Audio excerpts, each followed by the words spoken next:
Think FHA loans are just for people with bad credit? Well, you need to think again, because FHA loans offer real advantages, especially when you're starting out or don't have a perfect financial profile. But they're not always the cheapest option long term. So let's unpack what these loans are all about and whether they're going to be a smart move for you. And if you want more no BS mortgage tips from someone who actually helps people get homes, hit that subscribe button before we dive in. Let's start with the basics. An FHA loan is a type of mortgage backed by the Federal Housing Administration. It's designed to help more Americans, especially first-time buyers, qualify for home ownership. The key here is that while the FHA insures the loan is actually issued by private lenders, just like conventional mortgages. That insurance, that PMI or MIP, is what makes lenders more willing to work with buyers who might not meet the strict requirements of other loan types. So let's talk about what makes FHA loans so appealing. Here are the biggest advantages. Low down payment. You can get started with as little as 3.5% down, even for multifamily properties. And sometimes we can get that down payment covered through down payment assistance. More lenient credit score requirements. You can qualify for FHA with as low as 580, putting 3.5% down. And sometimes we can go down to 500 with a larger down payment. Higher debt to income or DTI allowances. This means you can stretch a bit more on your monthly budget. FHA caps at 56.99, where conventional caps at 49.99. So you'll qualify for more home using an FHA loan. Gift funds are allowed, so your down payment can come from family or other approved sources. And FHA loans are phenomenal for those that are rebuilding your credit. So if you've had financial setbacks, an FHA loan might be perfect for you to get back on track without completely locking you out of becoming a homeowner. So these benefits make FHA loans a lifeline for a lot of home buyers who might be stuck on the sidelines, but no loan is perfect. So let's also talk through the downsides, the cons of FHA loans. I'd say the biggest one is mandatory mortgage insurance. You'll pay an upfront premium and monthly mortgage insurance no matter how much money you put down. And unlike conventional loans, you can't cancel the mortgage insurance without refinancing.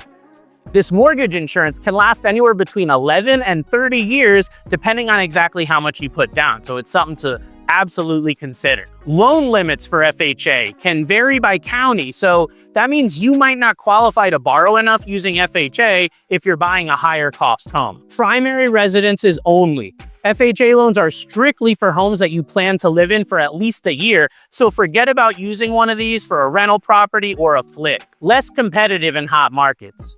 Some sellers prefer buyers with conventional financing, which can put you at a disadvantage in a bidding war. Property requirements. FHA has more stringent minimum property standards that must be met for health and safety.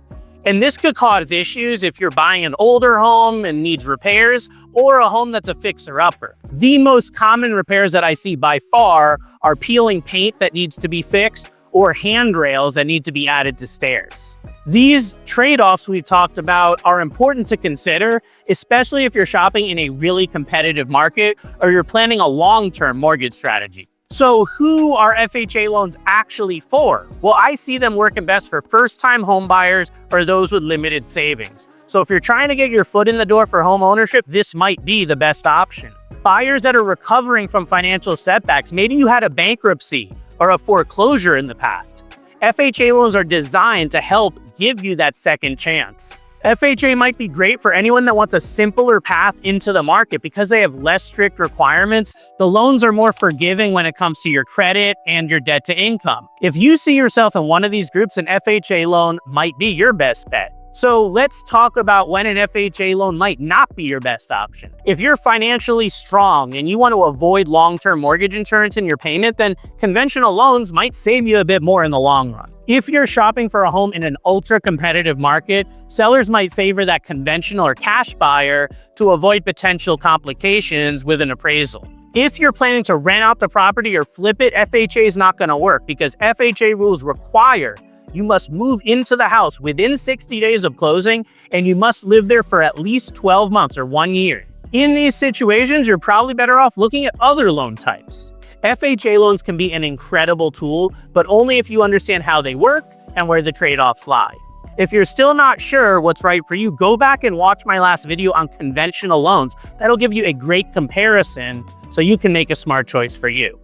And if this helped you, hit that like button and send it to someone else who's house hunting right now. We'll see you on the next video.